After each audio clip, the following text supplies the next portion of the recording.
So on your handout here, you have this short dynamic warm-up. You can use that for your potentiate before you get started into your agility and your acceleration. All right?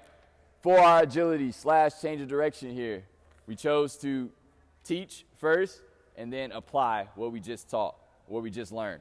All right? So teaching, we're going lateral because that's involved in changing direction, or you're rotating, which is the other movement involved in changing directions. So the first one, we have a push to move step. Think exaggerated shuffle. I'm shuffling here, right? Shuffling. My push to move is an exaggerated shuffle. So here, athletic stance. I want to start balance.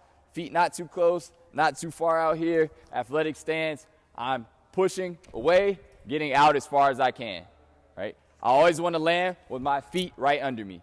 So I'm not reaching and then stepping, push, feet land under me. Push, feet land under me every time, all right? Ankles under chest, knees under chest every time. So that was our lateral mechanical drill there. And then we'd have our crossover mechanical drill, right? So rotating anytime we're changing directions. I go this way, I have to turn, go this way, I'll cross over, I'm running. I go this way, I'm crossing over, I'm flipping my hips. Anytime we have to change direction, which, correct me if I'm wrong, I don't know too much about soccer, but we do a lot in soccer. The ball goes here or there, and we kind of have to change directions. All right? So that crossover mechanic there. We would start here. We could go at an angle, or we can just go out to the side. I'm just thinking about crossing one foot over the other and back to base. Crossing one foot over the other, back to base. If I'm going at an angle, I'll cross one foot over, back to base, right? I can cross over, back to base. Fast motion, we could use a line here, chest facing the wall or wherever. Cross over here, right? Cross over here. I could go out behind me here. Let's say a ball is going that way. I'm crossing over, going to get it, back to start, right? So crossover mechanic there, lateral movement mechanic, and then we would put them together, apply them with reaction. In soccer, we're going to have to react, right? We won't know where the ball is going, where the players are going. We'll have to react to what they do. So with this reaction drill, it could be all in one group, or it can be with the partner. So if Coach Dylan was my partner here, we would put together shuffling and crossing over, make it reactive as we just spoke about. If I'm the leader, Dylan is following me, I would shuffle. It doesn't have to be super fast. You can make it fast if that's what you like. But shuffling, Dylan's following me. Whichever way I go, I'm trying to lose Dylan. Whenever I'm ready, I'll turn and sprint, right?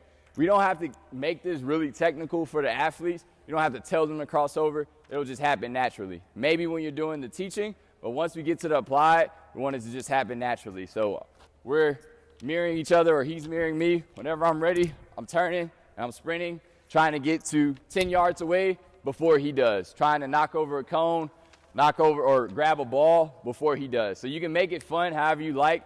Just put in those two technical drills, apply it, make it fun, make it reactive, whatever you can think, be creative with it. That'll work there. Any questions on the agility, change of direction? Teach, apply.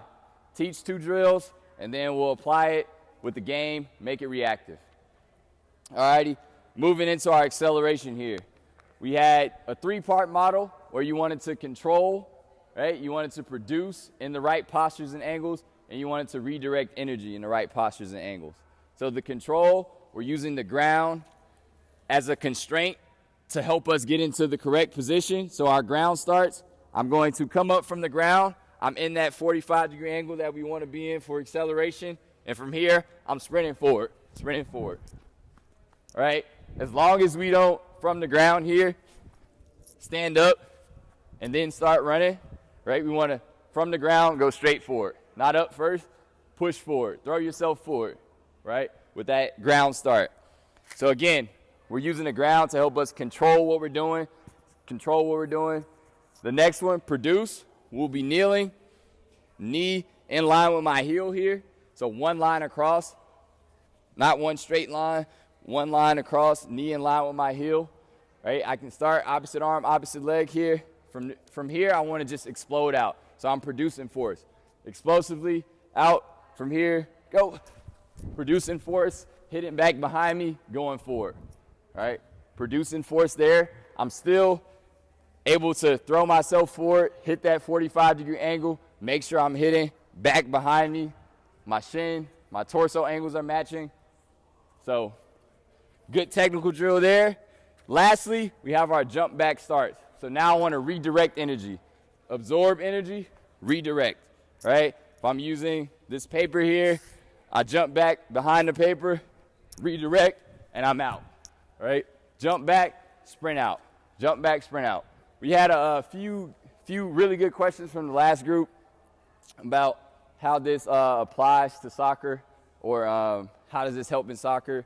You know, we may not do these exact things in soccer here, but the main focus here was to make sure that you're able to hit these angles, hit these postures, because at some point you will have to accelerate. So if we practice it enough, make it permanent, you're going to hit the 45-degree angles. You're going to hit behind you, your shin, your torso angles will match if we practice it enough, right?